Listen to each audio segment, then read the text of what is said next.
Hello my gorgeous people, welcome back to my channel. My name is Pple, and if it's the first time stopping by, you are definitely welcome to my channel. Don't forget to like, to subscribe, and to leave some comments below. Be sure to turn on a notification so that you don't miss out on my next video.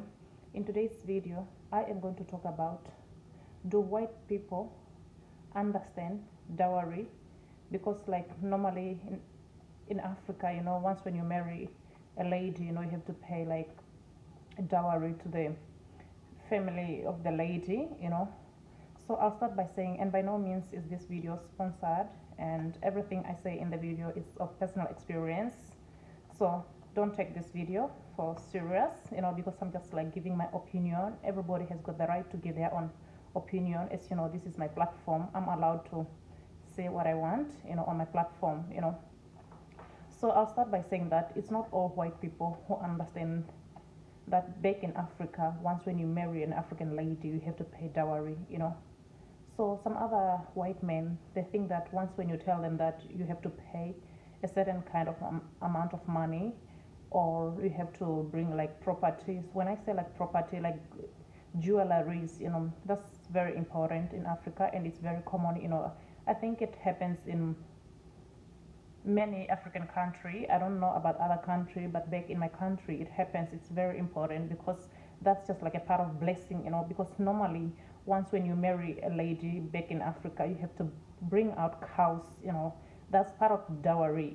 You can bring cows depending on the negotiation, because you have to negotiate with the parent of the lady, to come up with an agreement. And then you have to come with jewelries, or money and presents to the family, because normally when they do that, they do that to see if you're going to be capable of taking care of their kids, because they want to test you to see if you're going to be able to take care of their daughter.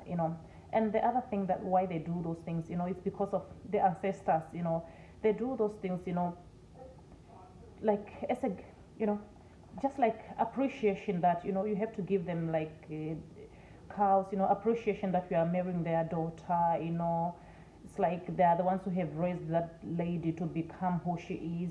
So that's the reason why sometimes, they charge people like to pay dowry. But some other white people, they cannot understand that. They feel as if, once when you tell them that you have to go and pay a certain amount of money, they think that maybe you're like using them.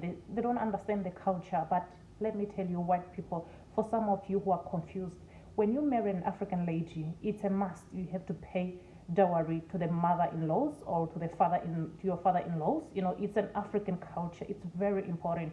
If you cannot pay that, you won't get blessing. That's the reason why you see some other men who cannot be able to pay that. They end up like running around with different ladies, because they never got that blessing. But once when you paid like dowry, you find that even your marriage with your lady, it's going to flourish. You're going to be you're going to be happy in your marriage. But if you find that you cannot be able to pay, everything will become miserable. So it's very important as an African child, once when you get married, to pay dowry. So for some of you white people, I think I have touched on some important information. So when you marry our lady, make sure that you pay dowry. It's very important. They're not using you. It's common in Africa. Ask everybody. Once when you marry somebody, make sure that you make some research, because in Africa, it's very important that you pay dowry. It's our culture. So don't change that. So see you guys in my next video, and I hope you're going to take good care of yourself. So bye bye, my lovely people.